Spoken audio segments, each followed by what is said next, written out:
Welcome दोस्तों। हम देखेंगे आज कि स्ट्रीम लाइन में इंसुलेशन का इफेक्ट क्या होता है ना दोस्तों। तो effect of insulation on stream line. Insulation का इफेक्ट स्ट्रीम लाइन में क्या होता है दोस्तों, है ना। तो क्या है, इसके लिए अपन एक एग्जांपल लेते हैं दोस्तों। एक 4 इंच की लाइन है, एक लाइन है 4 इंच की, या आप ये बोलोगे 100 mm ओडी की लाइन है। ओडी, ये मैं ओडी लिख दे रहा हूं दोस्तों, ओडी कंसीडर करना है इसको। और इसके ऊपर में एक 20 mm का इंसुलेशन लगा हुआ है, 20 mm का इंसुलेशन लगा हुआ है।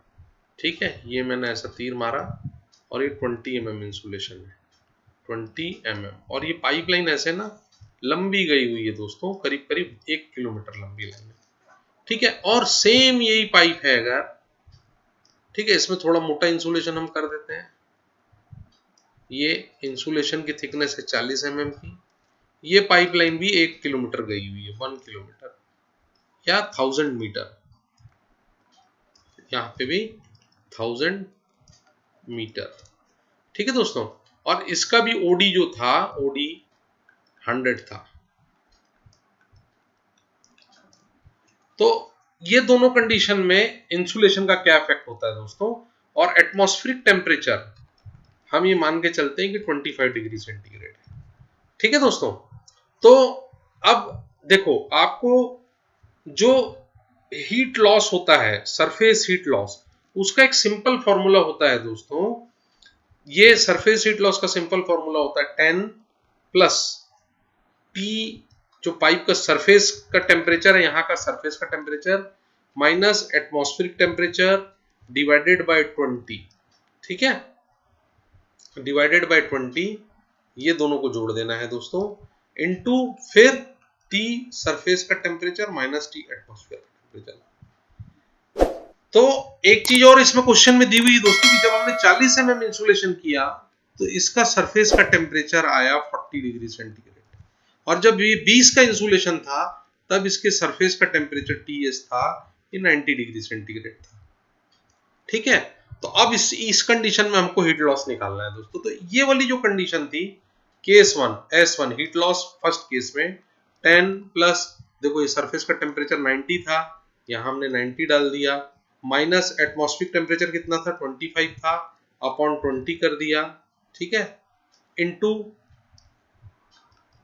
TS minus TA, TS is T surface 90 degree centigrade, ठीक है, minus T atmosphere is 25 degree centigrade. ठीक है दोस्तों, तो ये कितना आया, 10 प्लस ये इसमें से 25 गया तो 65 भागित 20, है ना, इनटू ये 65। ऐसे ही इसका निकालो दोस्तों, S2 सेकंड केस का। तो सेकंड केस का जब आप निकालोगे दोस्तों तो ये आएगा 10 प्लस टी सरफेस, इसका सरफेस कितना 40 डिग्री है, तो 40 माइनस एटमॉस्फेरिक कितना है 25 अपॉन 20, न्यूमेरिकल वैल्यू है, कांस्टेंट है जो फॉर्मूले में दी हुई है, और यहाँ 40 माइनस 25।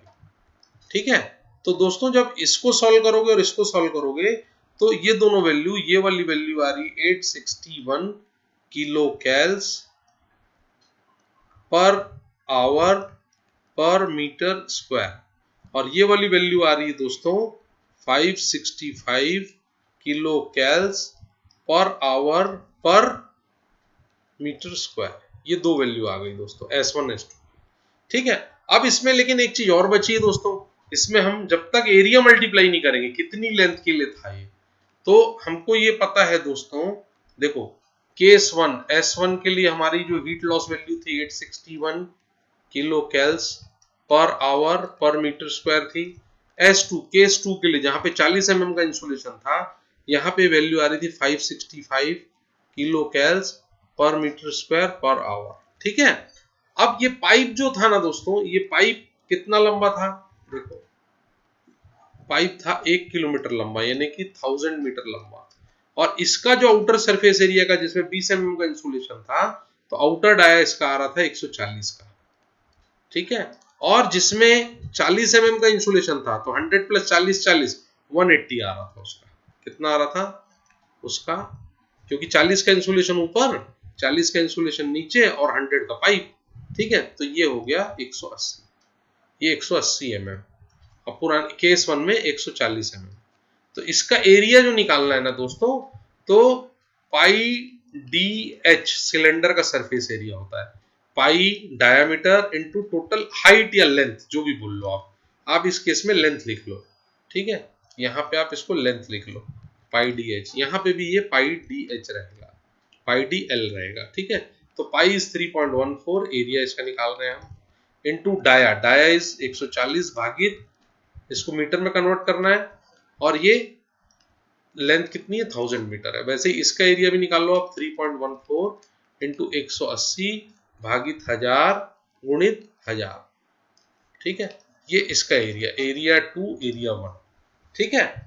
अब इसको जब आप देखोगे ना दोस्तों, ये और ये कट गया है ना, इसका आया 3.14 इंटू 180 है ना, ये एरिया आ गया A2, और वैसे ही एरिया 1 कितना आ गया 3.14 इंटू 140, ठीक है। अब केस 1 में हीट लॉस कितना हुआ दोस्तों, केस 1 में surface loss into area, surface loss of heat पर metre square into area, that is 3.14 into 140 into ये 861। वैसे इस वाले केस में कितना है 3.S2 into A2, that is equal to 3.14 into 180 into 565, ये इतने किलो कैल्स पर आवर हम जो है हीट लॉस कर रहे हैं, किलो कैल्स पर आवर, ये हम हीट लॉस कर रहे हैं, है ना। तो अब इसकी जब वैल्यू ऑफ कंसोलिडेटेड वैल्यू निकालोगे ना दोस्तों, तो ये वैल्यू करीब करीब आती है, इस हीट लॉस की वैल्यू पहले वाले केस में ये आती है 37865 किलो कैल्स पर आवर, क्योंकि 1 किलोमीटर लंबी लाइन है दोस्तों, है ना। और वैसे ही दूसरे वाले केस में जो आती है ना दोस्तों टोटल हीट लॉस, ये आती है 91184.27 किलो कैल्स। तो ये वैल्यू इसके कंपैरिजन में कितनी डिक्रीज हो जाती है, सोचो आप, 1/4 हो जाती है, 9 चौक 36 होता है, ये इतनी वैल्यू डिक्रीज हो जाती है। तो हमको जो निकालना है वो एरिया इंटू S2 कर लेंगे, एरिया इंटू S1 कर लेंगे, तो हीट लॉस। अब इसका डिफरेंस भी आप निकाल सकते हो, चाहो तो इसका डिफरेंस आप निकाल सकते हो। तो डिफरेंस इन हीट लॉस कितना हुआ दोस्तों, 378605 माइनस 91184, है ना। तो इसको करके देख लो आप कितना आ रहा है ये लॉस, 378605 माइनस 91184 इक्वल टू आ रहा है 2874421 किलो कैल्स पर आवर। इतना लॉस हम कर रहे हैं दोस्तों इसमें, ठीक है। तो अगर मान लीजिए आप इतना लॉस अगर कर रहे हैं आप, तो आपके प्लांट का जो भी हीट रेट है ना दोस्तों, उससे आप इसको डिवाइड कर लेना, कितने किलोवाट आवर पावर और एक्स्ट्रा जनरेट कर सकते हैं, ठीक है। से आपके प्लांट का 2800 का है, तो मतलब इसमें 21 किलोवाट ऑफ पावर आपकी और जनरेट हो जाती है।